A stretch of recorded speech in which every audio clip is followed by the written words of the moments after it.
तो चलिए अब जानते हैं शमशेर बहादुर सिंह जी के विषय में। क्लास 12th की आरोह भाग 2 में लिखा हुआ है पाठ संख्या 6 में शमशेर बहादुर सिंह जी के द्वारा एक कविता जिसका नाम है उषा। ठीक है, उषा लड़कियों का भी नाम होता है, लेकिन शमशेर बहादुर सिंह जी ने उषा के विषय में क्या बताया है इसको आप पढ़ें, इसको समझें। मैं आपको बताना चाहूँगा, जो भी आपको मैं काव्य की वीडियोस जितने भी हैं हमारे चैनल पे, आप इनको क्या करो, काम कर रहे हो तो सामने लगा के रख लो, सुन लो, ईयरफोन में लगा लो, ड्राइविंग कर रहे हो, बाइक चला रहे हो, कुछ भी कर रहे हो, कोई भी काम कर रहे हो, उनको सुनो।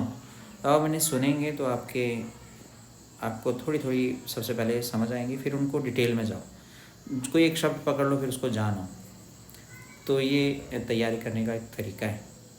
चैनल पे नहीं है तो चैनल सब्सक्राइब कर लो, वीडियो अंत तक देखना, तभी आप जानेंगे कि शमशेर बहादुर सिंह की ये कविता उषा है, ये है क्या। शमशेर बहादुर सिंह एक जाना माना नाम है। क्लास 6 से ही इनकी जो है कविताएं शुरू हो जाती हैं, है ना। वह चिड़िया जो क्लास 6 की हिंदी के अंतर्गत आने वाली एक बसंत भाग एक में कविता लिखी हुई है इनकी, और यहाँ भी चैप्टर नंबर 6 ही है।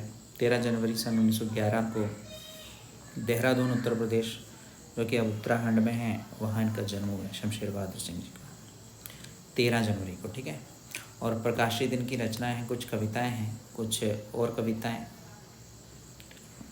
चुका भी हूँ नहीं मैं इतने पास अपने, बात बोलेगी काल तुझसे होड़ है मेरी।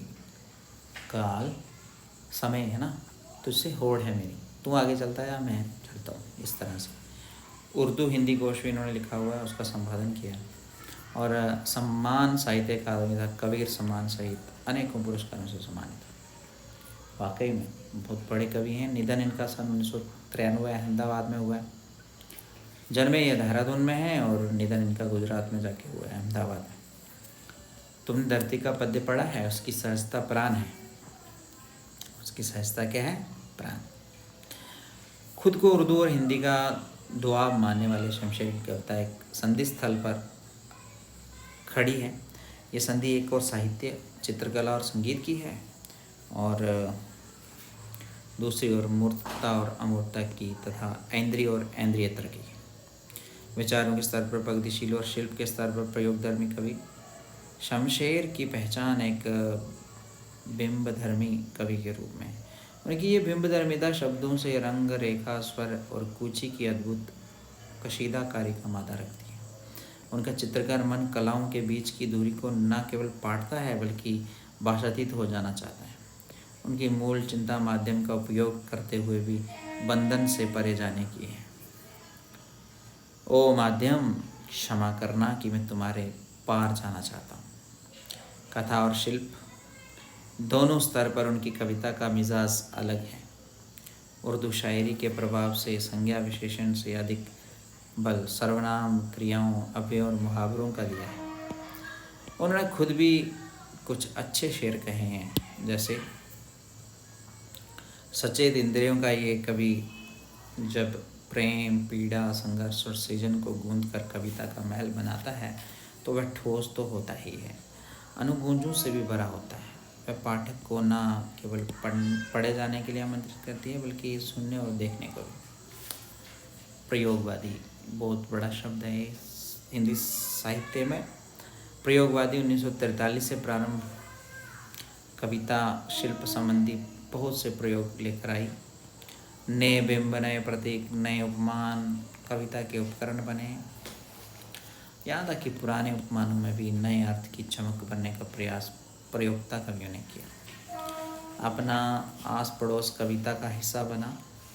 प्रकृति में होने वाला परिवर्तन मानवीय जीवन चित्र बनकर अभिव्यक्त हुआ।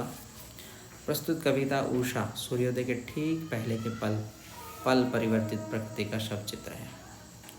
ऋग्वेद में भी उषा का बहुत वर्णन हुआ है। ठीक है, शमशेर ऐसे बिंबधर्मी कवि हैं जिन्होंने प्रकृति की गति को शब्दों में बांधने का अद्भुत प्रयास किया है।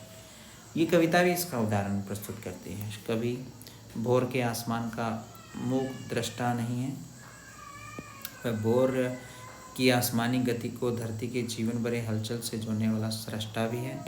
इसलिए वह सूर्योदय के साथ एक जीवंत परिवेश की कल्पना करता है। जो गाँव की सुबह से जुड़ता है वहाँ सिल है, राख से लिपा हुआ चौका है और है स्लेट की कालीमा पर चाक से रंग मलते अदृश्य बच्चों के नन्हे हाथ। ये एक ऐसे दिन की शुरुआत है, ये एक ऐसे दिन की शुरुआत है, यहाँ रंग है, गति है और भविष्य की उजास है, और है हर कालिमा को चीर कर आने का एहसास कराती उषा। शुरू करते हैं। ये देखिए उषा का चित्र। प्रात नभ था बहुत नीला, शंख जैसे भौर का नभ, राख से लिपा हुआ चौका अभी गीला पड़ा है।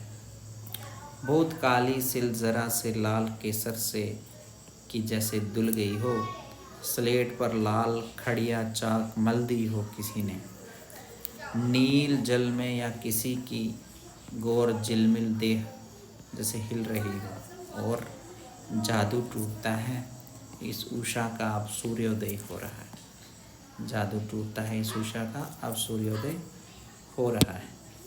ये पंक्तियाँ, छोटी सी पंक्तियाँ और बहुत बड़ा अर्थ। राख से लिपा हुआ चोखा अभी गीला पड़ा है। ये जयशंकर प्रसाद की कुछ कविताएं आपने पढ़ी होगी। बीती भी भागरी जागरी, अंबर पनगट में डूबो रही तारागट उषा नागरी, खगकुल कुल सा बोल रहा, किसलई का अंचल ढोल रहा, लोये लतिका भी बरलाई, मधुमुकुल नवल रस घागरी, आदरों में राग अमंद पिए, अलकों में मलयज बंद किए, तू अब तक सोई है आली, आँखों में भरे बिहागरी,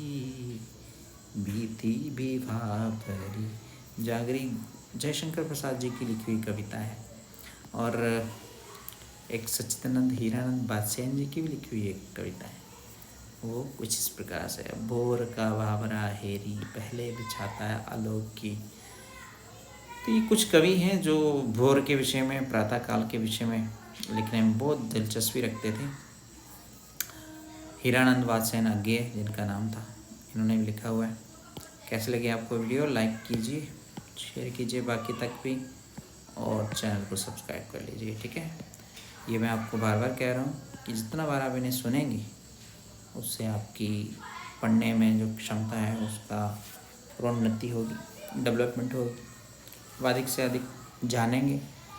सुनना वो ज़रूरी है, समझना वो ज़रूरी है। समय कम है तो क्या है कि आप इसे लगा के एक साइड में रख दीजिए और सुनते रहिए। धन्यवाद आप सभी का।